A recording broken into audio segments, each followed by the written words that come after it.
8 प्राणायामों में चौथा महत्वपूर्ण प्राणायाम है उज्जाई। उज्जाई प्राणायाम में लंबा गहरा श्वास भरते हैं,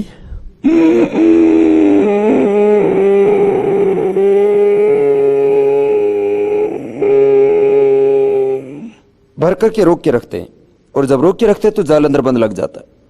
बोल बंद भी लगा सकते हैं।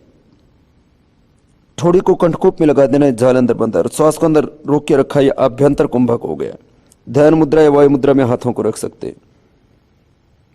यथाशक्ति रोकने के बाद दाएं नाक को बंद करके बाएं से सांस को बाहर छोड़ देते हैं।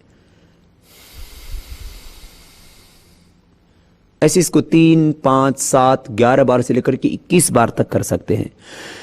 उज्जाई प्राणायाम में गले को टाइट करके श्वास को अंदर भरते हैं, नाक से मुंह बंद होता है, और गले को टाइट करके जब श्वास भरेंगे तो एक साउंड होगा।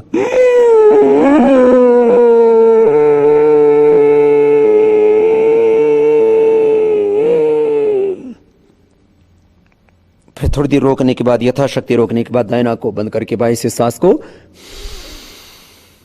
बाहर छोड़ देते हैं।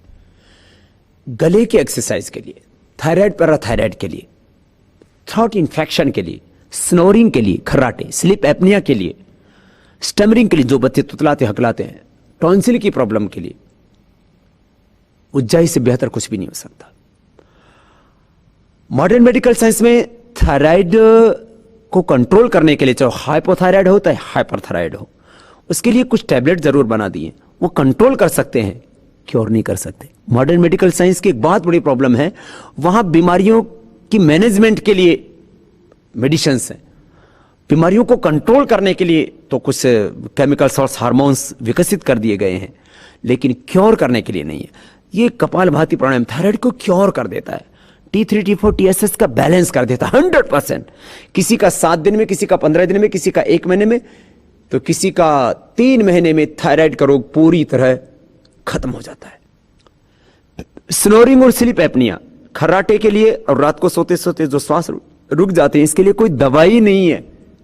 ये उज्जाई प्राणायाम से ठीक हो जाता है। जिनको बार बार थ्रोट इन्फेक्शन होता है, जिनका बार बार गला खराब होता है, उनके लिए उज्जाई प्राणायाम रामबाण है, अमोघ औषध है, अचूक दवा है। और उज्जाई प्राणायाम इसको कभी भी कर सकते हैं। कपालभाति, बाह्य प्राणायाम ऐसे हैं जिनको खाने के बाद नहीं किया जाता, खाने के 4-5 घंटे बाद ही किया जा सकता है।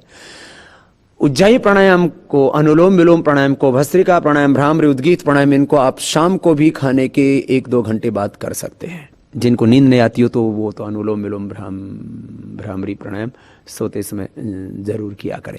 उज्जाई प्राणायाम में कोई खास सावधानी की बात नहीं है। इसको बच्चों से लेकर के बड़ों तक सभी कर सकते हैं। मैंने देखा जो बच्चे तुतलाते हकलाते थे, उज्जाई प्राणायाम करके उनका तुतलाना हकलाना 100% बंद हो गया। टॉन्सिल की प्रॉब्लम अक्सर छोटे बच्चों को बनी रहती है, और विदेशों में तो मैंने देखा बहुत से देशों में टॉन्सिल का ऑपरेशन ही कर दिया जाता है।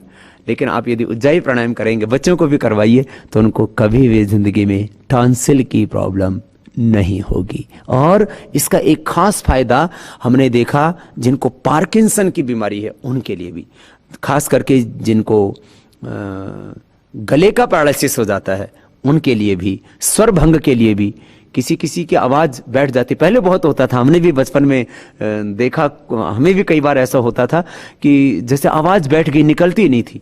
तो ऐसी परिस्थिति में भी कपालभाति और उज्जाई प्राणायाम आपकी बहुत मदद करते हैं।